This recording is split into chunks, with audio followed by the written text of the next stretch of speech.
Welcome you back to this lecture on the pot of gold once again. This is supposed to be the third lecture on the text, The Pot of Gold, written by Plautus. I think in our previous two classes we were dealing with the prologue as spoken by the household god of Euclio, Lar Familiaris. And in our previous class we were dealing with Euclio and his slave Styphelia. Today we will be moving on with the story as written by Plautus. Today we will find the entry of two new characters onto the stage. The first character that we will be dealing with today is definitely Megadorus. At the very beginning I told you that Megadorus is the rich neighbor of Euclio, and he is a bachelor, an aged man, but a bachelor, a person who haven't yet married. And now we find that in this particular episode, Megadorus' sister, the name of Megadorus' sister is Eunomia. So in this particular episode we will find Eunomia trying to convince Megadorus regarding marriage. Okay, but before we move into this particular episode where there is a conversation between Megadorus and his sister Eunomia, we will be dealing with some of the facets of the Roman society that we find in Plautus. We will be dealing with the concept of marriage. We will be dealing with the concept of dowry. We will also be dealing with a particular law which was kind of very popular at that point in time. So, without much ado, we move into our lesson today. So, as I told you, we'll be starting with the concept of marriage today in our class. We'll be dealing with various facets of society, of the Roman society that prevailed during the time of Plautus. What was marriage at that point in time? Marriage was a kind of a contract, and there was a system of dowry in place. In fact, students who have read Pot of Gold must be knowing that if a particular father wants his daughter to be married, he needs to have dowry to give his daughter in marriage. Without dowry, he cannot find a suitable, or he could not find a suitable bridegroom for his daughter. Okay, so dowry was very important during the Roman society. In fact, in India, if we talk of today's India, we still have this particular problem of dowry that prevails in many parts of India. So marriage was a kind of contract, and there was a system of dowry in place. There were two systems on which this contract was based. Now, in the Roman society, there were two kinds of system that prevailed. The first one was cum manu. The first system that prevailed was cum manu, and the second system that prevailed was sine manu. Okay, remember the terms very clearly, because, and you need to understand the terms clearly because these terms will be applied later on in our discussions today. So the two systems on which this marriage was based, there were two kinds of marriages. The first one was cum manu, and the second type was sine manu. Now, what is the difference between cum manu and sine manu? Okay, let us go through the differences between the two.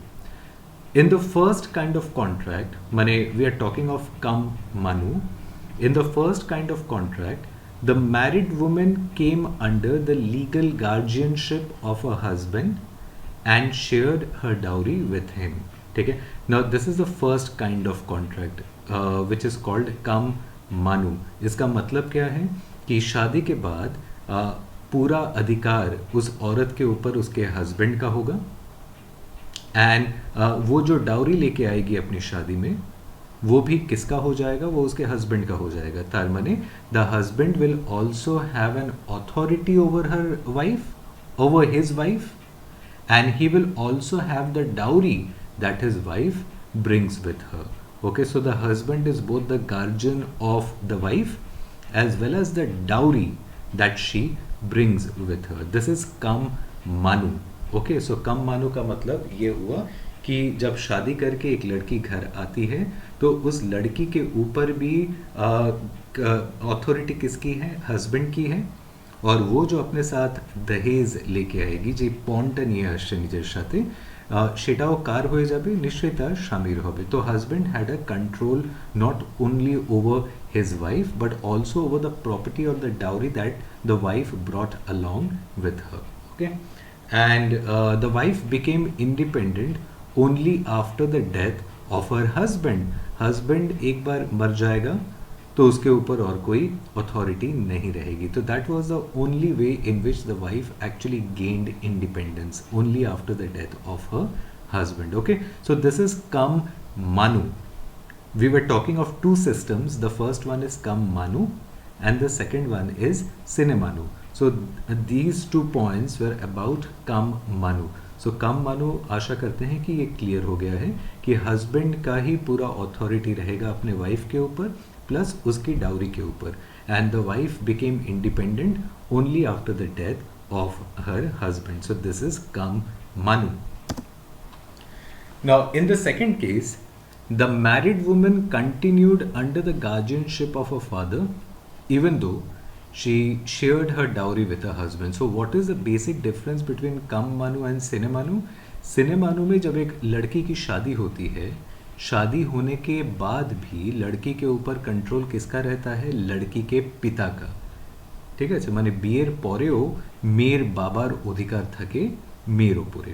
হ্যাঁ, dowry কে নেবে, definitely the dowry will be shared by the husband, but the guardianship or the authority over that particular girl will be that of her father. The father will be the guardian. But in the case of Kam Manu, what happened was the husband had both the authority or the guardianship as well as the dowry. Whereas in the case of Sinemanu में क्या हो रहा है कि guardianship पिता का रहेगा, dowry वो अपने हस्बैंड के साथ शेयर कर सकती है. The dowry will belong to the husband but the authority over her is that of her father and not the husband. So this is the basic difference between Kam Manu and Sinemanu. Okay, you need to be very clear about these two things. Now we will be going through the quote of a particular writer. This is the name of a writer that we have mentioned here. The name of the writer is Susanna Morton Brown. This is the name of the writer, and we are quoting from one of her essays. And let us read the quote first and try to understand what she is actually trying to communicate. Okay, so according to Susanna Morton Brown, Elizabeth Schumann suggests that Plautus may be involved in polemic against an increase in marriage sine manu.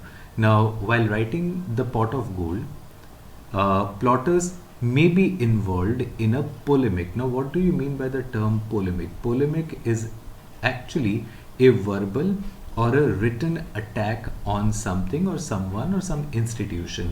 Polemic किसको कहते हैं कि suppose मैं verbally अपने मुंह से orally या लिखित रूप में किसी पे अटैक कर रहा हूँ. ठीक है, वर्बल अटैक करना बोलते हैं जिसको, या रिटन अटैक बोलते हैं जिसको, उसको पोलेमिक कहा जाता है.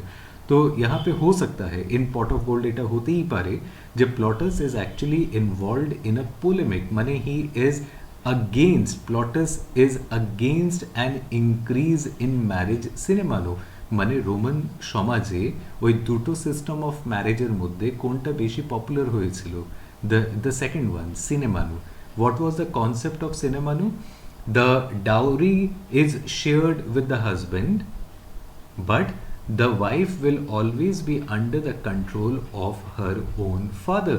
So during the Roman age, what happened was this trend towards Sinemanu increased, and it appears that Plautus was actually against an increase in this kind of marriage. इसीलिए वो pot of gold में इसको kind of कहीं ना कहीं attack कर रहे हैं. He is writing a polemic on this kind of marriage. What kind of marriage? Sinemanu. A shift, because Plautus considers that Sinemanu is a shift away from traditional marriage. और traditional marriage कौन सा है? Traditional marriage कोनटा সেটা হচ্ছে কাম মানু. Can what is kam manu? As I told you, according to which on her marriage a woman passed from the legal power of a father or guardian into the jurisdiction or manus of her husband and any property she brought. So when we go through the pot of gold, it appears, now this particular writer, Susanna Morton Brond, is of the opinion that Plautus was against an increase in this kind of a marriage, जेटा कि हमरा सिने मानु बोलती, जिसको हम लोग सिने मानु कहते हैं. प्लॉटस शायद इसके अगेंस्ट थे और इसीलिए ही इज़ राइटिंग अ पोलेमिक का मतलब मैंने आप लोगों को बताया, इट इज़ अ वर्बल और रिटन अटैक ऑन समथिंग और some kind of an institution. So this is a polemic written by Plautus on the institution of marriage. What kind of marriage? Sine manu. The marriage that is based on sine manu, because he considered sine manu to be a shift away from traditional marriage. Our traditional marriage ke ki bola hai? Kam manu. And what is kam manu? According to which, on her marriage, a woman passed from the legal power of a father or guardian into the jurisdiction or manus of her husband and any property she brought. I suppose the point is clear to you. We move on to the next slide, and the quote continues. To marriage passed to her husband. At this period, more and more marriages were contracted sine manu. As I told you in our previous slide कि उस समाज में शादियाँ अब किस trend में हो रही थी? सिने मानु ट्रेंड से, ठीक है, which left the woman in her father's power but meant that after his death she was sui juris.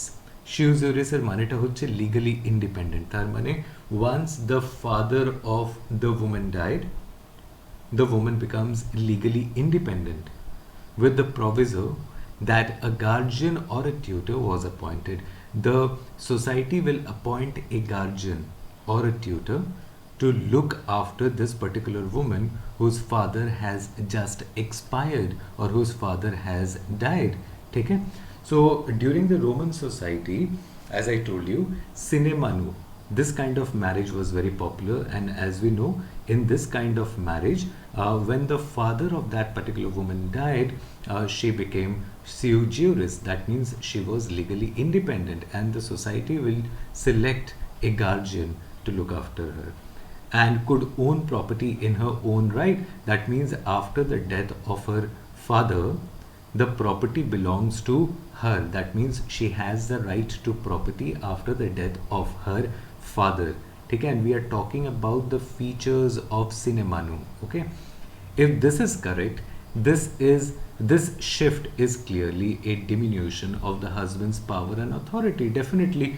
Now if the woman becomes the kind of owner of her own property, definitely there will be a decrease. Diminution का मतलब होता है decrease of the husband's power and authority. No husband will like it, since it is a patriarchal society where patriarchy dominates. How do they dominate? They suppress the matriarchy. So if women have the right to property, what happens is there is a decrease or diminution of the husband's power and authority. So what happens is when a woman comes in possession of property, जब एक औरत के पास property आती है, যখন একটা মহিলার কাছে property আসে বা তার কাছে টাকা আসে, সেই মহিলাকে কোনোদিন suppress করা যাবে না, because she will have a voice of her own.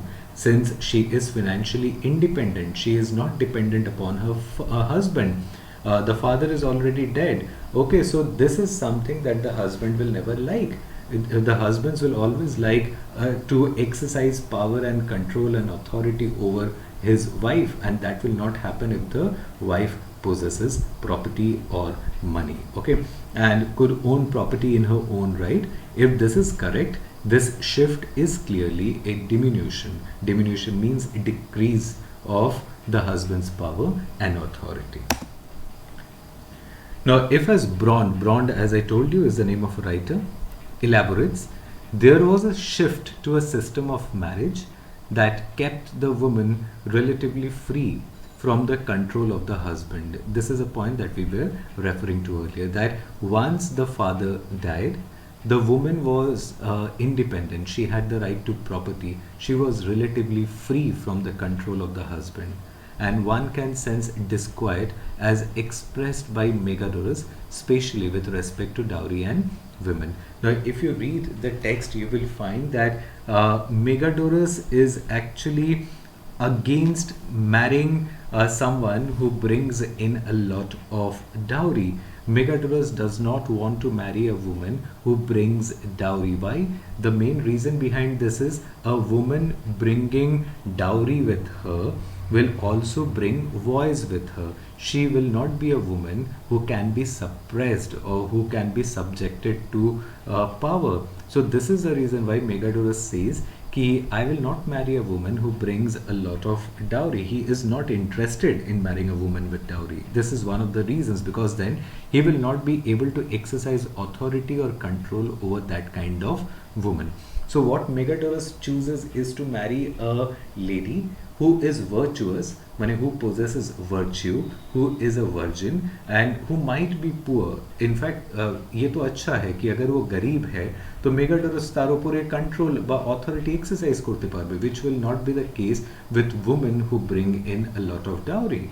Okay, so his comments, माने Megadorus's comments on dowry and marriage put forth the anxieties of the husband who is resentful of a somewhat strong partner. Now this point is very important because Megadorus does not want a very strong partner. And who is a strong partner? A strong partner is a person who brings in a lot of dowry, and with that she also brings in a voice of herself.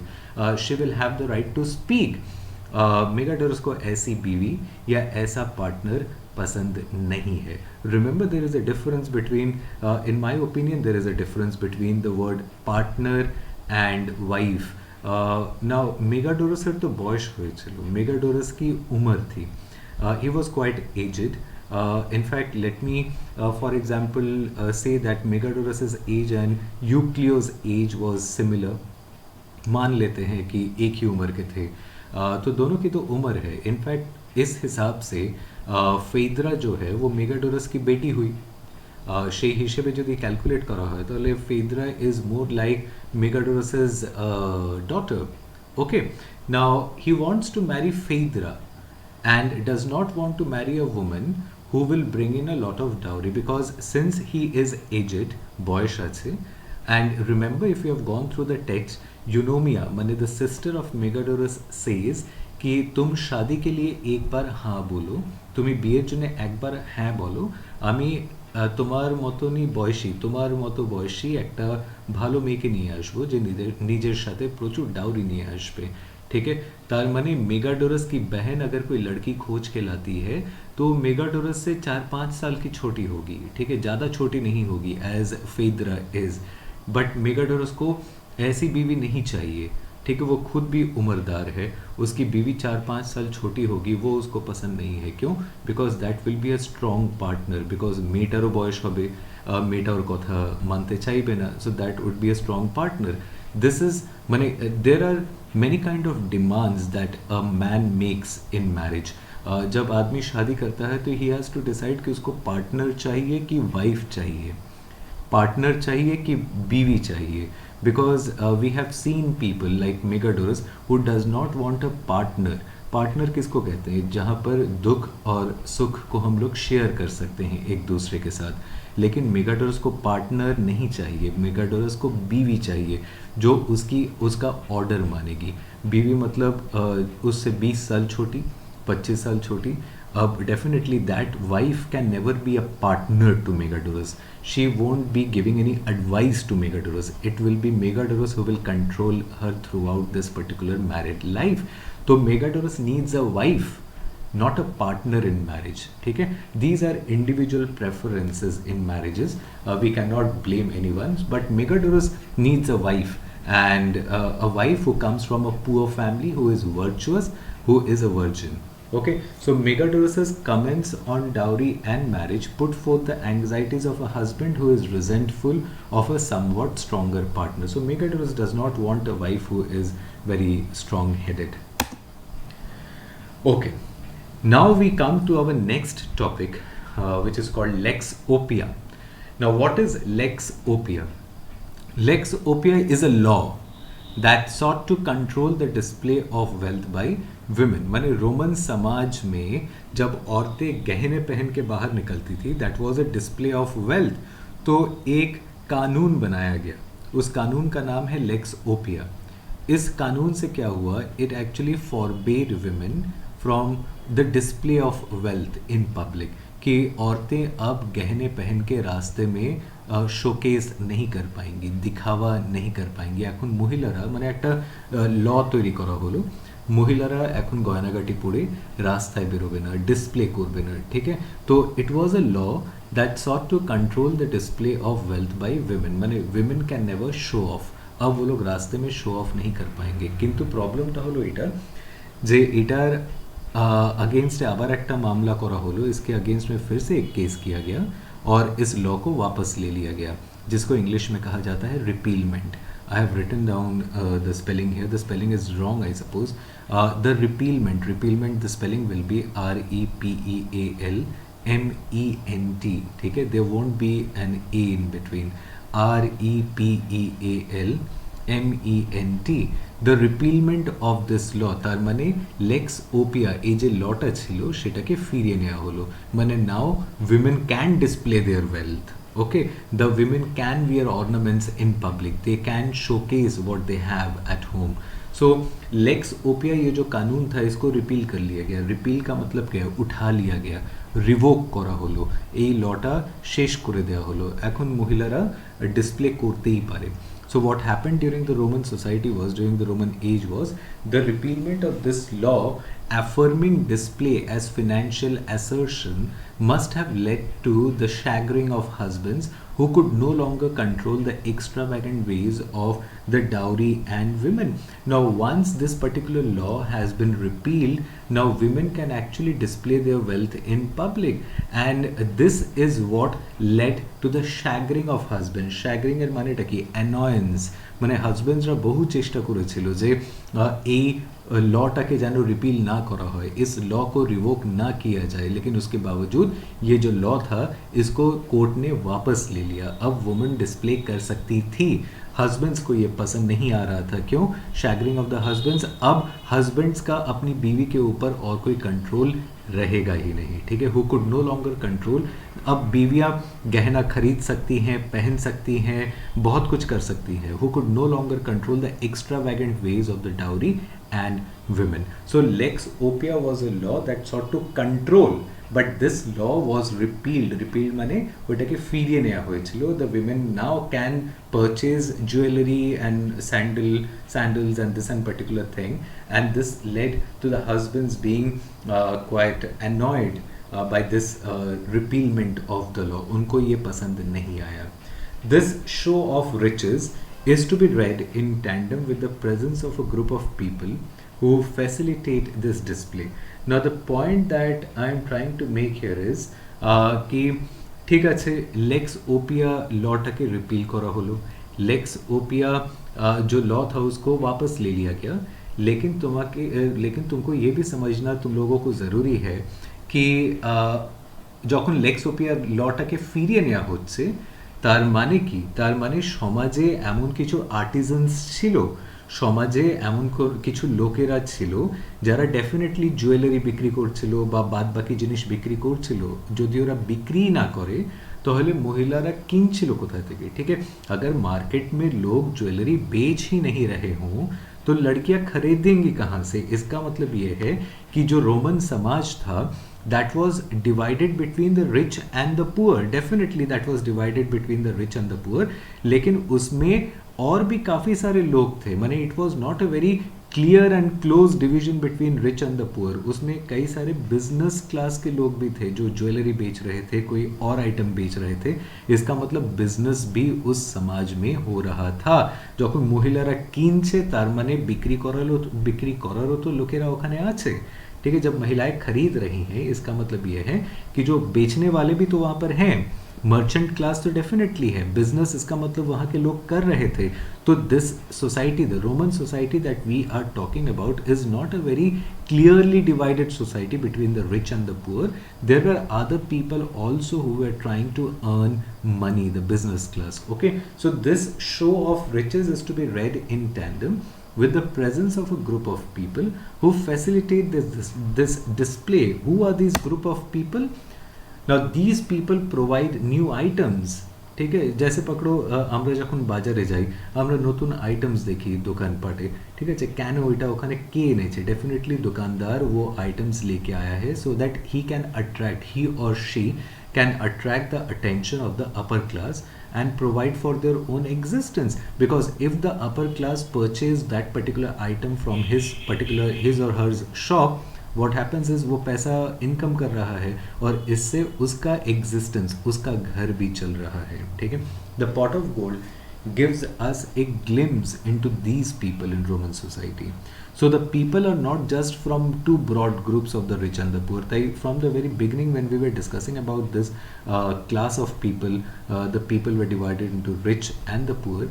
That was not the case. There were other quite colorful, so it was a very colorful social canvas. और भी काफ़ी सारे characters इसमें थे, सिर्फ rich और poor नहीं थे. The Plautine world presents a wider and more colorful social canvas. Now who are those people that came here? This comprises the jeweler, embroider, violet dyer, sandal maker and so on. ঠিক আছে, তাহলে আমরা দেখতেই পাচ্ছি যে সমাজটা শুধু rich আর পুয়ারের মধ্যে বিভাজিত নয়, তার মধ্যে আরও অনেক লোকেরা চলে এসছে. কারা এরা?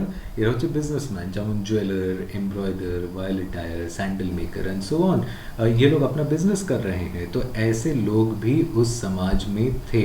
So when you go through with pot of gold, you will find a reference to these people: jeweler, embroider, violet dyer.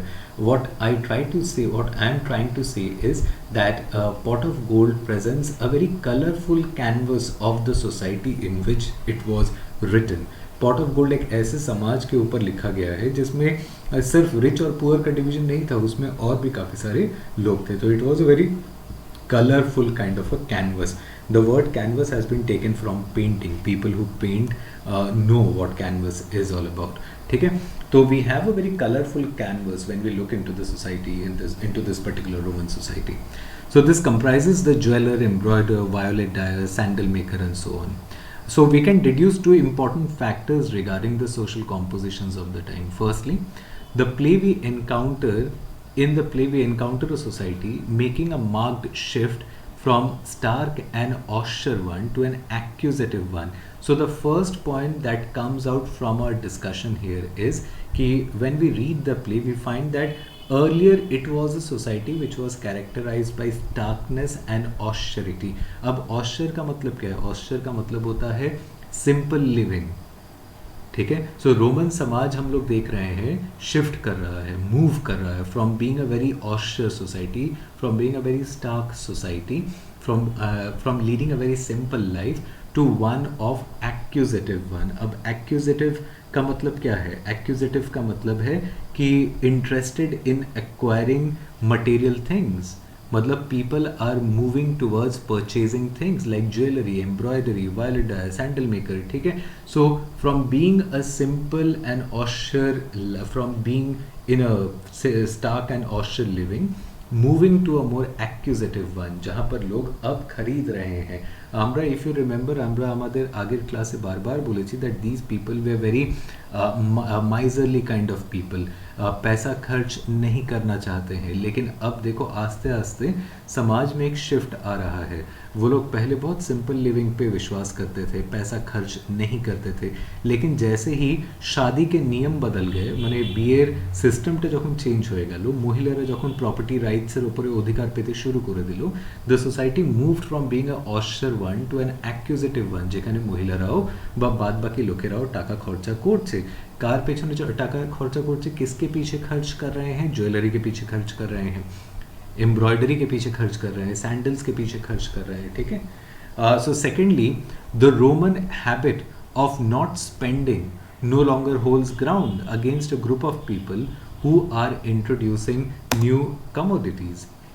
The women take to this group of workers who present to them fabric in purple and gold, indicating desire for more commodities. Now definitely there are a group of people যারা মহিলাদের কাছে যাচ্ছে, a group of workers जो महिलाओं के पास जा रहे हैं, अपना सामान लेके जा रहे हैं, নিজের fabric নিয়ে যাচ্ছে, fabric in purple and gold, indicating desire for more commodities. তার মানে মহিলারা definitely কিনতে পছন্দ করছে, since they are financially independent because of the second system of marriage that we had, cinema जिसको हम लोग कह रहे थे, ठीक है. So this increase in the purchasing power of women disturbs the man. Now this is something that will always disturb a man, because the man will no longer have authority over his wife when the woman actually have that purchasing power. वो लोग तो मर्दों की बात सुनेंगे ही नहीं. And this is what disturbs the man, who can no longer exercise control over the finances of the upper class women. And this is also the reason why Megadorus does not want to marry a woman coming from an upper class family, because he will never be able to exercise control over her, because that's the utmost thing that Megadorus wants to do. In fact, Megadorus is just an example of a particular man who wants to control his wife. Roman society had numerous such Megadoroses in their fold. Okay, now we come to the third part of the story. We ended last day in our previous class at a point where Euclio had gone to the council to take donation. And when Euclio comes back, and before Euclio comes back from the municipality or the councilman, we have two other characters who are introduced into the play. The first one is Megadorus, and the second one is his sister Eunomia. So the first part of the play is followed by the entry of two more characters, Megadorus and his sister Eunomia. Who is Megadorus? I think Megadorus, this is very clear to us. Megadorus is the uncle of the boy who ravished or raped Phaedra. Now the most interesting part of this is the word ravished means raped. When you go through the text, you will find that the word ravished has been used. Why? Because the word ravished is an euphemism for rape. Rape is a very harsh word. So in its place we have used a word ravished. Comedy में हमेशा harsh words को avoid किया जाता है, हमेशा एक ऐसे word को इस्तेमाल किया जाएगा जो सुनने में थोड़ा सॉफ्ट हो. तो ravish stands for rape, but in the text you will find the word rape has not been used, the word ravished has been used. So ravished is an example of euphemism. Euphemism is spelling tricky, EUPHEMISM, euphemism, EUPHEMISM. Euphemism means किसी harsh चीज़ को soft करके बोलना. To give you a particular example, suppose আমার বাড়ির পাশে বা লোকালিটিতে কেউ মারা গেছে, ठीक है, तो definitely when I go to his house, तो मैं उसके घर में जाके क्या बोलूँगा कि हाँ আমি খবর পেয়েছি যে উনি মারা গেছেন. हाँ, उनके घर में जाकर ये तो मैं नहीं बोलूँगा कि हाँ मुझे खबर मिली है कि वो मर गए हैं, ठीक है. ये जो मर गए हैं, मारा गए, सुनते खूब हार्श लगे, it's very cruel. And this is the reason why when the doctors usually come out of the OT और the operation room, you find कि अगर ऑपरेशन सक्सेसफुल नहीं है, अगर पेशेंट मर गया है, तो डॉक्टर बाहर निकल के ये नहीं बोलता है कि ऑपरेशन अनसक्सेसफुल रहा, पेशेंट मर गया है. This is not the way the doctor actually gives that information. He says, I am sorry, we are sorry, the patient is no more, ठीक है, the patient is no more, ठीक है. तो this is what euphemism is. मैंने को ना harsh word के soft करे बोला. So यहाँ पर rape word टे use ना करे, आमी ravish word टे use करची, because comedy is all about humor and comic situations. So we the writers, the playwrights usually avoided such harsh or cruel words. Okay, so Megadorus is the uncle of the boy who ravished or raped Phaedra. The household god Lar Familiaris has referred to him in the introductory speech. In fact, we come to know of Megadorus at the very beginning when Lar Familiaris gives his speech. Now the audience is aware that Megadorus is part of the family. Lar Familiaris plans to ensure that eventually the young boy is married to Eucleo's daughter. Now, if you remember clearly, in the prologue, it was Lar Familiaris who has put this idea into the mind of Megadorus to marry Eucleo's daughter. इससे क्या होगा कि ultimately लाइकोनिडस के पास एक option रहेगा कि वो अपने मामा से कहे कि इस लड़की से शादी कर ले, ठीक है। মানে তাই জন্য এই পুরো প্ল্যানটাকে ম্যানিপুলেট করছে। Definitely it is Lar Familiaris who is manipulating the whole scene. The audience is aware that Megadorus is part of the family. Lar plans to ensure that eventually the young boy is married to Eucleo's daughter and that the child has its rightful father. We know that Phaedra is pregnant, okay? So the child will have its rightful father. Who is the rightful father of the child? It is Lyconidas.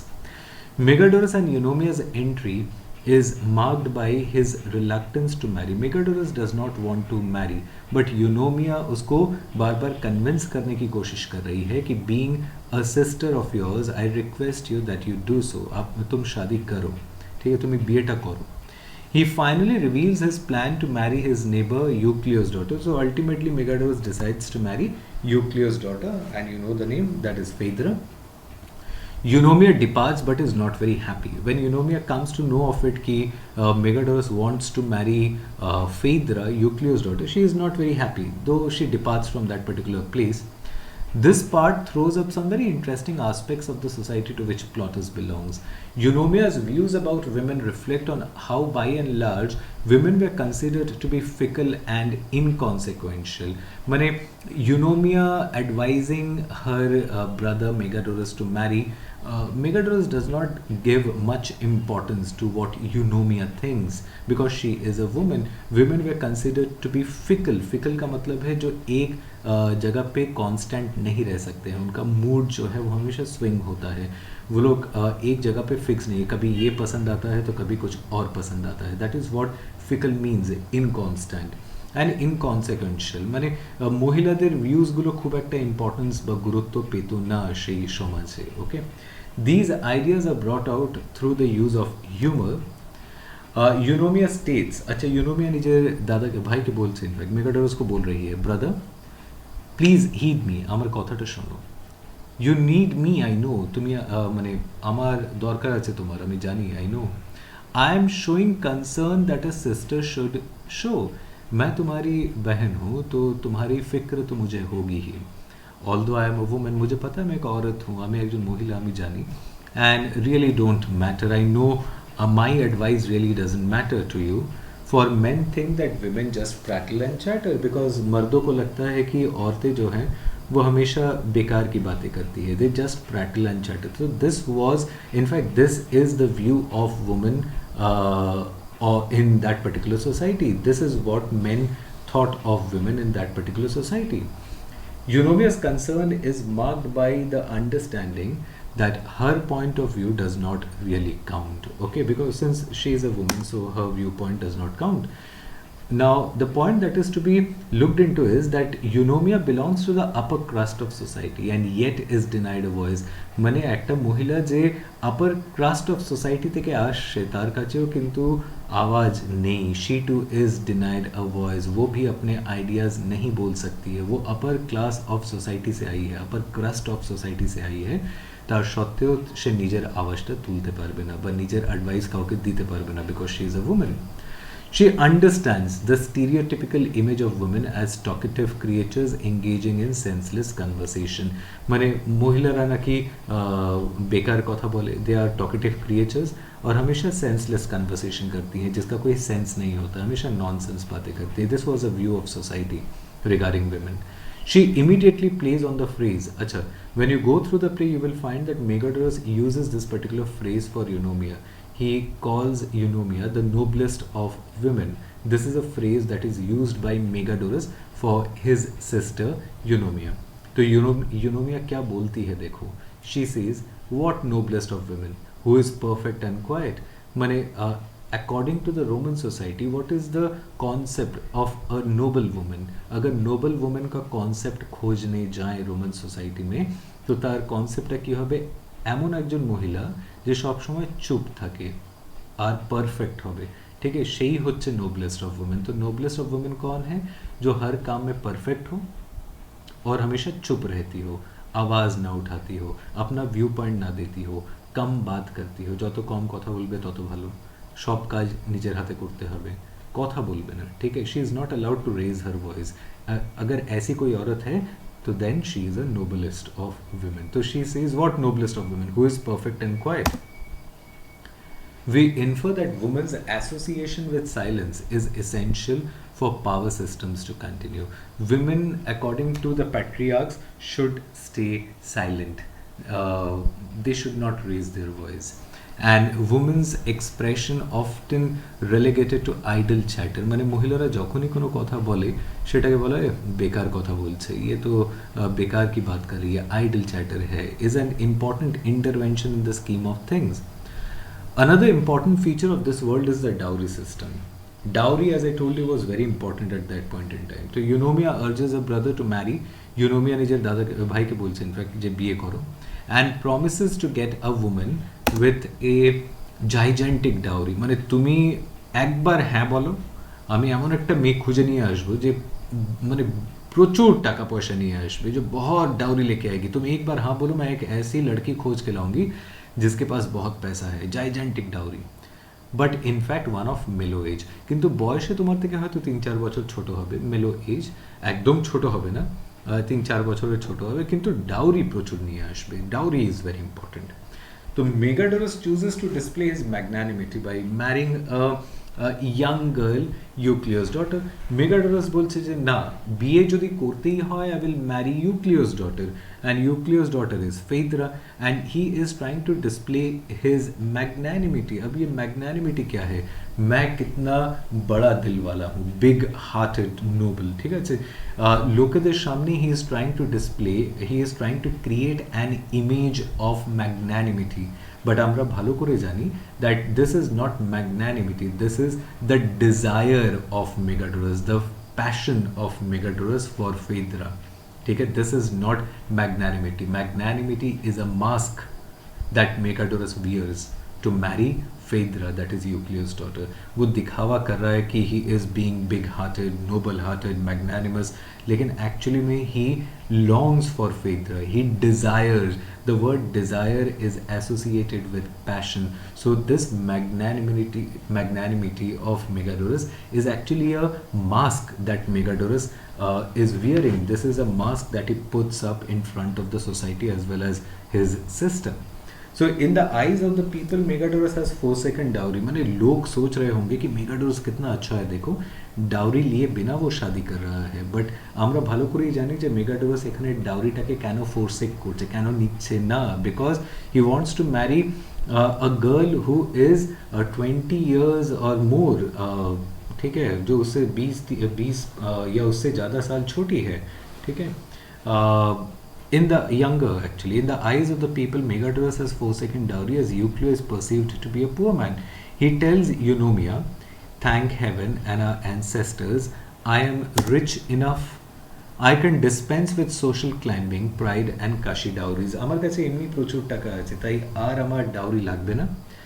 একবার dowry নিয়ে যদি কেউ আসে তাহলে সারাদিন চিৎকার করবে, and their bossiness মানে they will act as a kind of a boss, মানে we are talking of women who come in with a lot of dowry and then act as bosses. So Megadoras does not want this kind of a woman, ठीक है, जो हमेशा dowry भी ज़्यादा लेके आएगी और उसके ऊपर बॉस का अथॉरिटी चलाएगी। Megadoras forsakes dowry for desire, and this is the point that I was referring to, कि this is not magnanimity on the part of Megadoras, this is the desire that Megadoras has for Phaedra. He can either expand his assets by an alliance with a rich woman or fulfill his desire by marrying a young woman with no dowry. মানে either মেগাডোরাস के पास दो options हैं, মেগাডোরাসের কাছে দুটো option আছে, either এমন একটা বাড়িতে বিয়ে করবে যেখান থেকে প্রচুর টাকা আসবে, মানে তার টাকা বাড়বে, this is the first option, and the second option is he will not get any money but he can fulfill his desire of marrying a young woman, a virgin woman. तो अब मेगाडोरस कौन सा सिलेक्ट कर रहा है? He will not marry a woman with a big dowry और a gigantic dowry, he wants to fulfil his desire because तार बाबा প্রচুর টাকা ওর জন্য রেখে দিয়ে গেছে, তো he has a lot of money, he does not need dowry as such.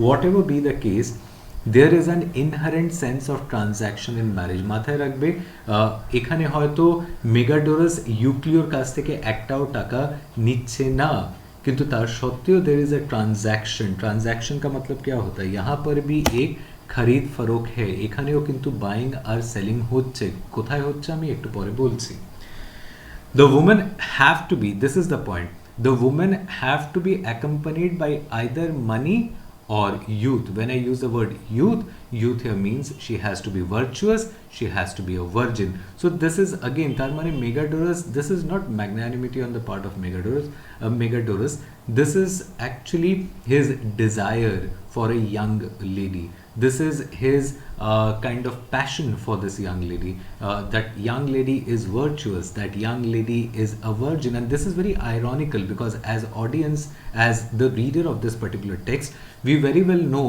that Phaedra is no longer virtuous she is no longer a virgin as readers we know this so this is what irony is irony लेकिन मेगाडोरस को ये नहीं पता है कि लड़की अब virgin नहीं है लेकिन जो भी हो यहाँ पर भी एक ट्रांजैक्शन है आइदर तो शादी के लिए शादी होती है या वर्जिनिटी के लिए शादी होती है तो there is transaction buying and selling involved in this so Plautus brings forth all these social complexities using the comic mode now Megadoras যখন ইউক্লিওকে বলছে প্রপোজ করছে he is giving this proposal that I want to marry your daughter Euclio is definitely surprised and shocked he suspects Megadoras because Euclio को लगता है कि शायद Megadoras को पता चल गया है कि उसके पास pot of gold है because एक बड़ो लोग इतना बड़ा आदमी इतना पैसा वाला आदमी and he wants to marry my daughter and that too without dowry जरूर इसको पता चल गया है कि मेरे पास pot of gold है so the cycle of suspicion begins in the play as Euclio wonders at the grand proposal of marriage put forth by Megadoras the miser is certain that his neighbor has got whip of his hidden gold अच्छा Euclioর ধারণা যে মেগাডোরাস নিশ্চয়ই জানতে পেরেছে যে তার পট of গোল্ডটা কোথায় একটা লুকিয়ে আছে আর এটা কে বলেছে मेगाडोरस को किसने कहा है इस पॉट ऑफ गोल्ड के बारे में जरूर मेरी नौकरानी ने कहा है जिसका नाम है Staphyla actually that is not the case Euclio is suspecting कि ऐसा हो सकता है पर ऐसा था नहीं एज रीडर्स वी नो कि ऐसा कुछ नहीं है He suspects Staphylia and threatens consequences. ठीक है वो स्टाइफिलिया को सस्पेक्ट करता है कि जरूर स्टाइफिलिया ने ही बताया होगा सबको और मन ही मन में सोचता है कि एक बार घर जाऊं आज स्टाइफिलिया की फिर पिटाई होगी Euclio does not believe Megadoras' game of magnanimity and suspects that he is after the gold. When Megadoras does put the formal marriage proposal to Euclio for his daughter, the miser is stupefied. Euclio is stupefied. He is shocked. He is surprised. How can a man, a rich man, come for his daughter? We do not have dowry as such. He thinks Megadoras is mocking him. अच्छा Euclio को पहले तो लगता है कि शायद Megadoras उसका मजाक बना रहा है. Initially Euclioর মনে হয় যে Megadoras নিশ্চয়ই তার উপরে হাসাহাসি করছে. This is not possible. तो यूक्लियो की बोलছে देखो यूक्लियो बोलছে making fun of someone without blame and without any money আপনি আমার উপরে হাসছেন बिकॉज আমার কাছে টাকা নেই really I have done nothing मैंने तो ऐसा कुछ भी नहीं किया है कि आप मेरे ऊपर ऐसा मजाक बना रहे हैं ऐसे हंस रहे हैं I have done nothing to deserve this kind of treatment Euclio মেগাডোরাসকে জিজ্ঞেস করছে আপনি কেনই বা আমার মেয়েকে বিয়ে করতে চাইছেন मेरी लड़की से आप शादी क्यों करना चाहते हैं he asks Megadorus for a rationally His questioning of Megadoras stems from his anxieties regarding his gold and it is a telling remark on the society of the times because जिसके पास पैसा ही नहीं है जो अपनी बेटी को शादी में डाउरी दे ही नहीं सकता है उसको एक रिच आदमी कैसे शादी कर सकता है आइदर मेगाडोरस को ये पता चल गया है कि मेरे पास पॉट ऑफ गोल्ड है आइदर এটা মেগাডোরাস জানতে পেরেছে বা তাহলে বিয়ে করছে বা কেন মানে আই ডোন্ট এক্স্যাক্টলি নো ইউক্লিও আবার কি বলছে দেখো Megadoras, it occurs to me that you are a man of wealth and powerful politically, but I am a pauper. Now, who is a pauper? Pauper is a very poor man of impoverished poverty. मतलब कहाँ तुम, कहाँ मैं, तुम कितने अमीर, तुम्हारे पास political power है और मेरे पास तो कुछ भी नहीं है. Were I to do a deal with you about my daughter, it would seem you were an ox and I an ass. माने अगर कंपेयर किया जाए तो हम लोग गधे हैं और आप तो ऑक्स हैं, महान हैं, हम लोग गधे हैं। We would not fit together. कभी देखा है ऑक्स और एस की शादी होते हुए हम लोग कभी फिट नहीं बैठेंगे। Never could we bear an equal load, I would stumble in the mud. Ox जो है वो ज़्यादा बोझ उठा सकता है, ऑक्स के देखबे खूब स्ट्रंग হয়, বেশি ভার নিতে পারে, কিন্তু অ্যাজ অত ভার নিতে পারে না, নেয় অ্যাসও নেয় কিন্তু অতটা নিতে পারে না। তো never could be bear an equal load, I would stumble in the mud, আমি তো পড়ে যাব since I am an ass, and you the mighty ox would scarcely know that I exist. I would be so badly treated, my own kind would hee haw at me, আমার নিজের লোকেরা আমার উপরে হাসবে আমি যদি পড়ে যাই, being an ass. Should we fall out? और अगर सपोज कि मेरी बेटी के साथ तुम्हारा रिलेशनशिप स्टेबल ना हुआ, सपोज तुम लोग अलग हो गए, तो फिर तो मैं अपने समाज में मुंह दिखाने के लायक ही नहीं रहूँगा, क्योंकि तुम लोग you belong to the kind of family of the oxes, powerful, and I belong to the family of the asses, एकदम ही पावरलेस। तो अगर कल को मेरी बेटी के साथ तुम नहीं रह पाओगे तो आमार समाजेर लोकेरा तो आमाके एमनी लाथी मारबे, और तुम्हारे समाज के लोग भी, since you are an ox, তোমরাও আমাকে গুতোবে। तो আমি तो কোনো दिखेई जेते पारबो ना, मेरे पास तो मतलब हिंदी में एक कहावत है ना, घर का ना घाट का, मैं किसी भी तरफ का नहीं रहूँगा। I would be destabilised in every quarter, all the asses would be biting me, এইদিকে গাধারা আমাকে তাড়া দেবে আর ওইদিকে অক্সেনরা আমার পেছনে গুতোবে। That's the risk when asses try to rise to oxes rank. আমি যদি নিজের মেয়েকে বিয়ে দিই তোমাকে, তার মানে I am trying to rise to that particular rank of an ox, ठीक है। लेकिन अगर कल को मैं वहाँ पर राइज नहीं कर सका तो that will boomerang on me, दोनों तरफ के लोग मेरे पीछे हाथ धो के पड़ जाएंगे। तो मेगाडोरस बोलছে আরে তুমি চিন্তা করছো কেন, অত টেনশনের কি আছে, इतना टेंशन मत लो, nothing could be finer, and if people who are fine forge an alliance, hear me and accept my honest offer, pledge your daughter। তো ইউক্লিও বলছে but I have nothing for a dowry, আমার কাছে তো কোনো টাকা পয়সা নেই। দেখো ইউক্লিও এখনও কিন্তু সেটা বলছে না যে তার কাছে পট অফ গোল্ড আছে, সে বলছে আমার কাছে ডাউরি নেই। तो मेगाडोरस बोलছে अरे তোমাকে ওইটা নিয়ে চিন্তা করতে হবে না, उसको लेके तुमको टेंशन लेने की बात नहीं है, never mind, virtue is the most important dowry and she is rich in that, ठीक है। माने फेदरा के पास वर्च्यू है, she is virtuous and virgin. अब वर्जिन वर्ड तो यूक्लियो के सामने इस्तेमाल नहीं कर सकता है, इसलिए वर्च्यू वर्ड का इस्तेमाल कर रहा है, क्योंकि अभी वो उसका सन इन लॉ होने वाला है, तो he has to choose words according to the taste of Euclio. अगर वो कह दे वर्जिन तो यूक्लियो को डाउट होना शुरू हो जाए। तो मेगाडोरस वर्च्यू वर्ड इस्तेमाल कर रहा है। Virtue is the most important dowry, but we know Megadorus जिस लिए शादी कर रहा है, as readers we know that this is quite ironical, because we know that she is no longer a virgin as such. This conversation reveals the underlying rules of the society of the times. Euclio acknowledges his social subservience to Megadoros on the grounds of money. Euclio এটা মেনে নিচ্ছে যে আমি obviously আমার কাছে টাকা পয়সা নেই, তুমি rich আর আমি poor. He compares his position to Megadoros as akin to that of an ox, and as Megadoros जो है वो ox की तरह है और Euclio खुद जो है वो गधे की तरह है। It means that in the world that plotters belong to, this alliance was incongruent. মানে pot of gold এ আমরা দেখছি একটা rich man is going to marry a poor girl, but in real society, in the real Roman society that we had, we find that this kind of an alliance was incongruent. Incongruent का मतलब है which was not in harmony with the surrounding, ऐसा कभी होता ही नहीं था या हो ही नहीं सकता था, लेकिन pot of gold में ऐसा हो रहा है। Megadorus's privileging of virtue over socio-economic compatibility was a new idea. इससे पहले ऐसी कोई शादी हम लोगों ने नहीं देखी थी जहाँ पर वर्च्यू को ज़्यादा इम्पोर्टेंस दिया गया हो डाउरी के ऊपर, बस सोशियो-इकोनॉमिक कंपैटिबिलिटी के ऊपर। He cloaks his desire in generosity and ignores the fact that he is much older than this young girl. ठीक है, আমরা এটা বারবার ডিসকাস করেছি कि वो लोगों को दिखाने की कोशिश कर रहा है कि he is magnanimous, he is generous, लेकिन something that he is hiding is or ignoring is he is much older than this young girl.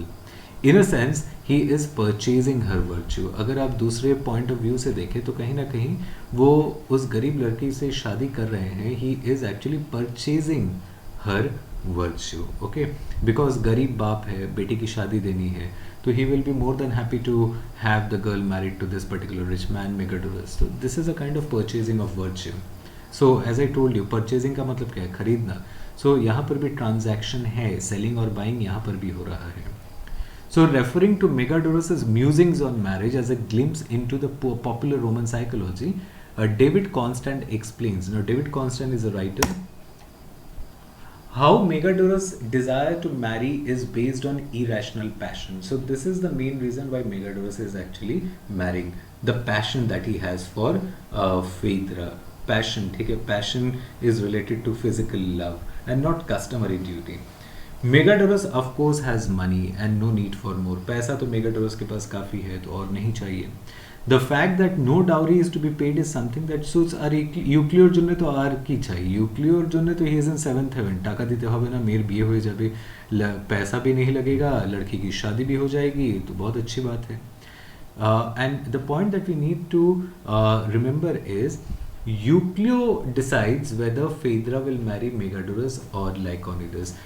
The girl has no say in this. अब लड़की किससे शादी कर रही है लड़की को पता भी नहीं है. Euclid will inform his daughter कि इससे शादी करनी है. She agrees to it. Last में जब Lyconidas आएगा, Euclid when agrees to Lyconidas' proposal, तो वो अपनी बेटी से कहेगा अब तुम्हारी शादी Lyconidas से होनी है. And Phaedra has no say in this particular matter. So from this discussion it becomes very clear that a particular girl had no choice when it comes to choosing the partner in society. In fact, when we go through with Kalidasa's Shakuntala, we find that our society also had a concept of marriage যেটাকে আমরা গান্ধার্ব বিয়ে বলি. In Hindu mythology there are 8 types of marriages. उसमें से एक जो marriage है वो है गांधार्व marriage. और यहाँ पर लड़की अपने मन से, अगर if she has fallen in love with someone, she can choose the person whom she wants to marry. The parents can agree to it, the parents can not agree to it, लेकिन लड़की अपने मनपसंद की शादी कर सकती है. And when we go through Ramayana and Mahabharata, we find that there are ample cases जहाँ पर ये गांधार्व शादी हो रही है और पेरेंट्स अग्री भी कर रहे हैं. ठीक है, तो the girl had a choice in marriage. But in Pot of Gold we find that there is no choice in marriage when it comes to the girl. Okay. So Megadorus and Eucleid's daughter are to marry the same day. अच्छा इधर बिये होबे সেই দিনেই বিয়ে হবে. Now Euclid बाजार जा रहा है arrangement करने के लिए. Euclid rushes off to the marketplace for arrangements. Staphyla is puzzled. Now Staphyla, who was Staphyla? She is the servant of Euclid. She is puzzled. क्यों? Because उसको समझ में नहीं आ रहा. Staphyla being a servant knows that Phaedra is pregnant. Euclid being a father does not know that Phaedra is pregnant. So Staphyla is puzzled as she is privy to her mistress's pregnant condition. The slaves play an important role in the world of Plautus. This is a point that has been narrated repeated again and again. The slaves play an important role in the world of Plautus. They know important secrets. Slaves को सारे important secrets पता हैं. They influence the course of events and have thoughts of their own. In fact, first scene जब हम लोग पहले पढ़ रहे थे prologue के बाद, we found that Staphyla भी अपने master को answer दे रही थी. They have thoughts of their own. They have a voice of their own. They disagree with their masters, and the playwright gives complete space for them to voice their ideas. Plautus ने अपने slaves को, जिन slaves को इस्तेमाल किया है Pot of Gold में, उनको बोलने का हक दिया है, स्पेस दिया है, ताकि वो अपनी आवाज़ उठा सके. So this is in short what had been prepared for today's lecture. So today what we had gone through, let us give a brief overview of what we have done today. First of all, we discussed the concept of marriage during the Roman age. We talked about 2 kinds of marriages, and we also talked about how the second kind of marriage, sine manu, was increasing in trend, and husbands were not willing to marry women who came in with a lot of dowry, because in that particular case the husbands will not have the power to exercise control or authority over his wife. And then we talked about a particular law. उस law में, as I told you, when that particular law was revoked, the women were allowed to wear ornaments. They could purchase ornaments, and since they are purchasing ornaments and sandals, that means it also shows that in that particular society there was a presence of the jeweler there was a presence of the sandal maker. So it is a very colorful canvas that we have in this particular play called The Pot of Gold. And Pot of Gold is actually a reflection of society. So the society is not only about rich and the poor, it is also about the colorful canvas which accommodates other businesses as well, such as jewelers and sandal makers. Okay. Then we came into the story where we found that Megadorus' sister Eunomia was actually advising Megadorus to marry a particular girl who will bring in a lot of dowry. Megadorus refuses to marry a girl who brings in dowry because he wants to marry Eucleo's daughter Phaedra because she is virtuous even though she does not have money. Megadorus gives this proposal to Euclio. Euclio agrees to the proposal, initially being quite suspecting about this particular proposal. He accepts the proposal and ultimately rushes off to the marketplace for arrangements. The servant of Euclio, Styphilia, is puzzled and confused because she is the one who knows that Phaedra is pregnant, and she is the one who will try to influence the course of events. And being a slave, she also has thoughts of her own. She disagrees with her master, and she has also been given ample space to voice her ideas. So this is what we had done today in this particular class.